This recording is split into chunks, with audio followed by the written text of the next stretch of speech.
Crim's perspective. "Esteemed representatives," I announce, my voice somewhat unnecessarily amplified to resound through Parliament. "Debate has concluded. You know the recommendation of the Parliamentary Special Council. The time has come to vote. Before you stand two motions: the acceptance of the Waqa'arc of Waqa'arc to membership of the Galactic Union, granting all the rights of citizenship to each and every member of their species, and guaranteeing to them representation in this body, and the acceptance of the Twig of Waqa'arc to the same. I implore you all to decide justly and with prudence befitting your stations. May the voting commence."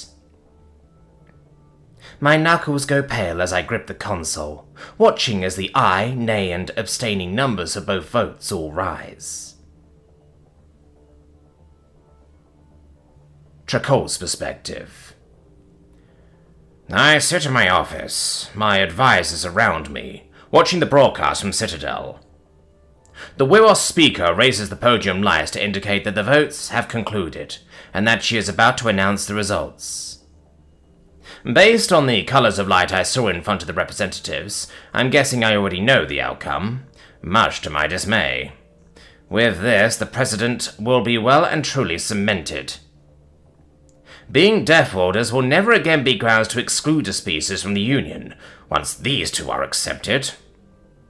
I can at least console myself with the fact that, for the moment, they will still be outnumbered by more than 10,000 to 1, even if that fact is relatively cold comfort when the Terrans have so much of Parliament in their pockets.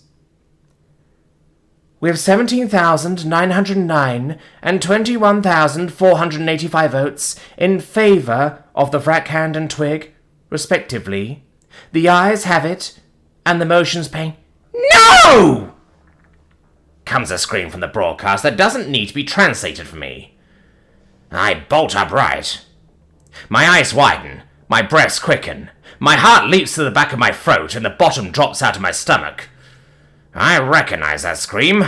I heard that scream many times as a young man. The camera cuts to show me my sister. She looks frenzied. Gods, Brathy, whatever you're about to do, don't do it. No sooner have I thought the thought than she is vaulting over her desk, sprinting at the Terran at full tilt. "Guards, stop her!" orders the Waqa'arc, as Brathy rounds the edge of the aquatheatre that separates them.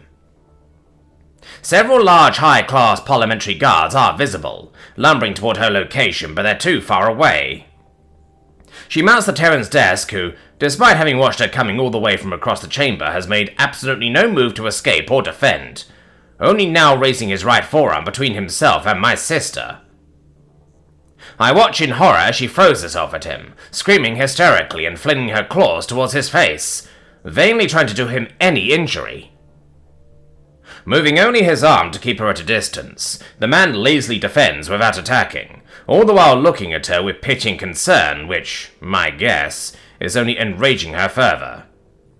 That is until he misjudges slightly, allowing her to nick his right cheek, drawing a little of his bright red blood. "Ha ha!" screams Brathy, more coherent than she's been since she began throwing this tantrum. "Not so invincible after all, I—" At that moment, she is interrupted by having her entire body wrapped in the fist of a Juk guard. The enormous Class 8 holding my screaming sister looks to Speaker Crim. "Remove Representative Brathala and deliver her to her people's embassy," orders the woman with disgust. "She is hereby censured for her outrageous breach of parliamentary decorum in assaulting a fellow representative." My sister is walked out of the chamber, held in the Juk woman's fist, as she lopes out on her unoccupied free limbs. All the way, Brathy screams, "What you all waiting for, cowards? The Terran bled. I cut him. They aren't invincible. We can kill them if we just try. Why aren't you doing it?" Before finally passing out of the range, where her voice can be picked up by the microphones. Already knowing the result of the vote, I don't wait for things to resolve. "Turn off the broadcast. Everyone out," I order stonily. The feed is cut, and I lean forward to rest my claws and head on the desk, my snout squashing as I press it into the surface, groaning. I hear my advisors all muttering to each other as they clear the room. Gods! What now? I sit back up, only to realize I'm not alone. I said everyone out, Walath! I admonish her. I don't think so, Father. Our people's representative was just censured for attacking the Terrans on a live broadcast across the galaxy before calling for a resumption of the war while she was carried away. You need my advice on how to handle this. Otherwise, her actions might be viewed as a provocation, and based on that reaction, I don't think the rest of the GU would have our backs. I sneer. I suppose you think the amount of your time you spent circumventing my Galnet restrictions to consume Terran media, or the secret room you have full of smuggled Terran goods, that I pretend not to know about, makes you an expert on Terrans then, do you? Clearly surprised, my daughter nonetheless holds her ground to answer. More of an expert than I think you're likely to access without consulting the nearest ODR, which would be the one on Citadel. I puff humorlessly and sigh. All right then, Walath. What do you suggest? Brunel's perspective. I march down the corridor of my species' embassy, with 2 other burly knights behind me. I'm able to hear the sounds of screaming and smashing emanating from our destination, long in advance of reaching it. I draw up to the large ornate doors and pause for a moment before striding forward as they swing open. The sight of a destroyed office greets me. The woman I'm here for wheels around, her face crazed. Not allowing myself to appear at all perturbed, I speak. Princess Brathala, you are being stripped of the representativeship of the Batan people and are ordered to immediately return to Bata. She stands staring at me, utterly stupefied for a few moments before scoffing. I am a princess! You do not have the authority to give me orders, let alone strip me of my office! Calmly I state, correct. However, I'm not acting on my own authority. My orders come directly from King Tretholt, the 65th of Bata, and he does have that power. Your removal has been deemed a necessary measure for our species' security. Nonsense! She sneers. My brother would never betray me like that. Who would even be representative if not me? Princess Walath will surely be dispatched to replace you. She should arrive within the week, I relate curtly. That Terran lover? My treacherous niece? She shrieks. No, you're mine. Knights, arrest this man for treason against the Batan Kingdom. Your Highness, I say firmly. I believe you have embarrassed our people enough for today. Do not add to it by forcing us to take you to the shuttle pad in a muzzle and restraints. Just come quietly and spare us all the last of our dignity. From the look in her eyes, I can tell she isn't going to oblige me.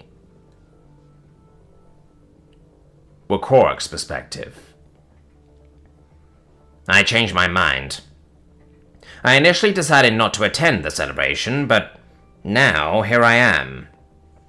However, as I step off the transport and onto the landing pad halfway up this ODR Skypiercer, I'm beginning to think I might simply change my mind again and walk right back onto the craft I just disembarked.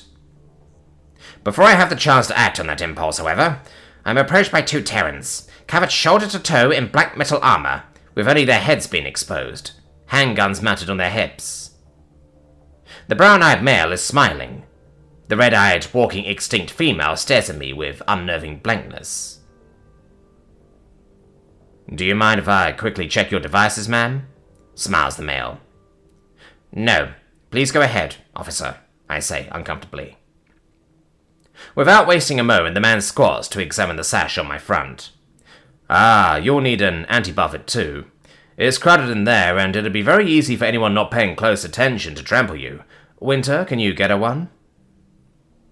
The unnerving woman wordlessly takes a few steps to the security kiosk and digs behind it before returning with the requested device, handing it to the man. As he attaches it to my sash and activates it, he says, Now, we're not going to tamper-proof these. Just request that you keep them all attached as well as activated while attending, and then return this one before you leave, man. Are you not going to check my identity? I frown. He chuckles and stands. No need. We've known who you are since your capsule crossed the boundary of the compound, Officer Waqa'arc, 15th daughter of HFY Peak. Please enjoy the party, ma'am. Oh, I see, I say, not sure why I'm surprised by Terran security's sophistication. As I walk away, I hear him enthusiastically greet the next arrival. Representative Rico. Fashionably late, I see. I could never allow myself to appear unfashionable in your presence, Chen. Are you going to treat me to a stop and frisk? Replies the Gothel woman, her tone bafflingly translated as flirtatious, in spite of the wide gulf between their physiologies. I cross the landing pad to reach the open doors of the crowded hall. Anxiety swells within me as I pick my way through the throng, hearing the cacophony assault my ears. I'm instantly glad of the device the Terran insisted I have, as large sturdy beings cavort around me yet find themselves unable to collide with me. I'm not sure exactly where I'm headed. I suppose I'm hoping to run into T'Qual and her life-mate, but seeing just how crowded this enormous room is, I doubt I'll find them without either taking wing or calling them, both of which I would find too embarrassing. I began to wish again that I had stayed on the ship with Akrat, when I hear someone call my name. I turn, my expression bemused to see a tall, slim, bearded Terran with purple eyes and a patch on his right cheek, under which I know is a fresh claw wound. He enthusiastically beckons me over to where he sits with 5 other Terrans and a Tythi. I approach the group, unsure exactly why the Terran representative might be hailing me. I've never met the man, unless you count at the special council where we sat in the same room. Hello, representative, I greet. Waqa'arc, 15th daughter of HFY Peak, grins the man with the face wound. It's a privilege. I was so hoping you would come. You were? Absolutely. I don't think it's an exaggeration to say this party very well might not be happening without you. He smiles. Everyone, this is the Raquali who clinched the special council vote for us. Waqa'arc, this is Narina Orchid Rain, my wife, Vahatra Purple Rain, my daughter, Winthill of the Dancing Reeds, my daughter-in-law, Admiral Sinsui Raw Ledwaba, her husband, Vice Admiral Aaron Triple C Friedman, and their daughter, Kanya Quiet Friedman, and of course, myself, Nadum Lima Rain. All of them nod their heads in acknowledgement as he names them, until he gets to himself. I see, I say uncertainly. It's a pleasure. Oh, ma'am, the pleasure is ours.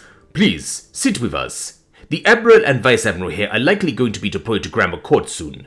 Perhaps you could share some of your insights with them. Victor's perspective. I frown as I see Waqa'arc walking through the crowd, seeming dazed. I actually have to spend a few moments wondering if this might just be another Raquali who's a dead ringer for her, but in the end, decide I had it right the first time. I stride up to her and she doesn't seem to notice me. Oi, Waqa'arc. She turns to look up at me but doesn't answer. What's happening? Thought you weren't coming. Seeming almost, but not quite, drunk, she answers, Well, I decided to come. I came. I talked to Representative Rain. He offered me a job? He offered you a job? What job? I frown. The new head of the ODR in Waqa'arc? She asks, more than tells, like she's not sure herself. Oh. Congrats.